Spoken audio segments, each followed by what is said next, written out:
Hey everyone, it's Andrew from IDB here with a first look at the announcements made at WWDC 2017.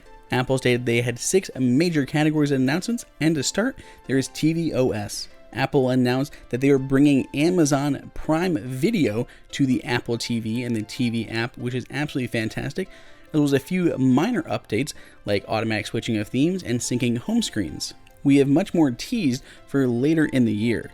Then we have the one completely new product category that they had not had before, and that is their Siri speaker, the HomePod. It kind of looks like a Mac Pro wrapped in mesh, about the size of an iPhone 7 Plus standing on its end. You can talk to it from anywhere in the room, whether you're close or far away. You can ask it basically anything you can ask Siri, including turning off the lights if you have HomeKit devices or controlling your music.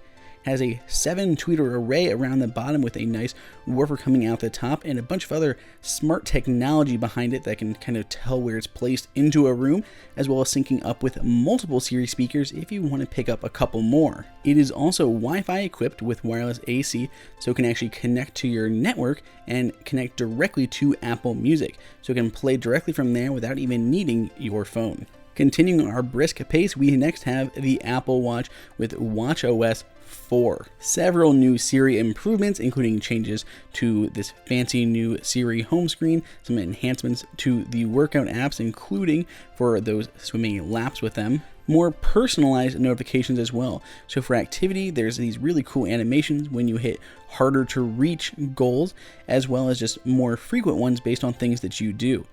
Music has also been completely rewritten, looks completely new, really nice, and really quick access from when you're working in your playlist or your workouts.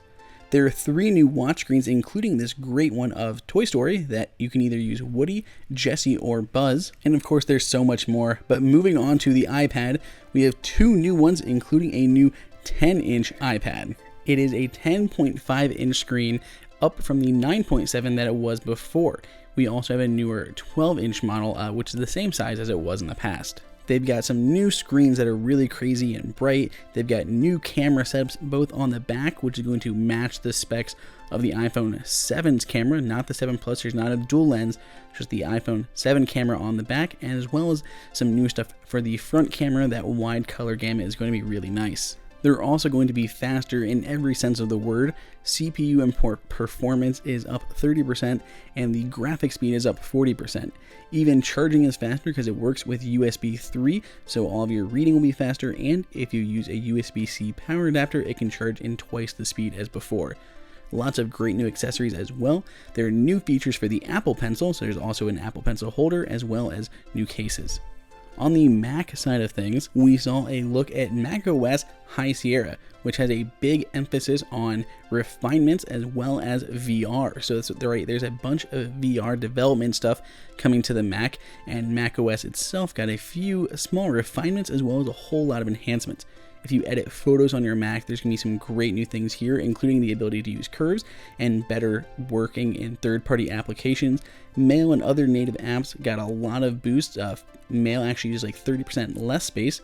And we saw a bunch of new hardware as well. So there were all new iMacs and all new MacBook and MacBook Pros. Even the MacBook Air and 12-inch MacBook got actually some small updates in processor speeds. But let's be real, what everyone's going to be talking about as far as hardware goes on the Mac side is this new iMac Pro, which is the only one to come in space gray with all space gray peripherals, and it looks absolutely stunning. This is the fastest Mac Apple has ever built.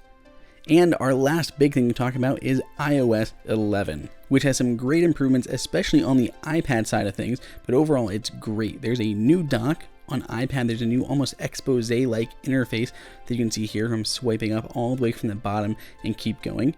There's a new one-handed keyboard that you can use on iPhone, which is super useful. Maps got big updates, including lane guidance as well as indoor mapping for stuff like malls and airports. Control Center is now user customizable and has stuff like 3D Touch to get into more info, as well as AirPlay 2 for multi-room playing of audio. We also have the introduction of Apple Pay person-to-person and the Apple Cash Card used to store and pay. There's also a Files app for the iPad that allows you to tie into all of your different third-party cloud locations and move stuff around. And to be honest, way more than we can fit in this video. So be sure to stay tuned and subscribe so you can see all of our other coverage on all the great features across all of the platforms. Give this video a thumbs up and let us know what you think of everything down below in the comments. Till next time, it's Andrew for IDB.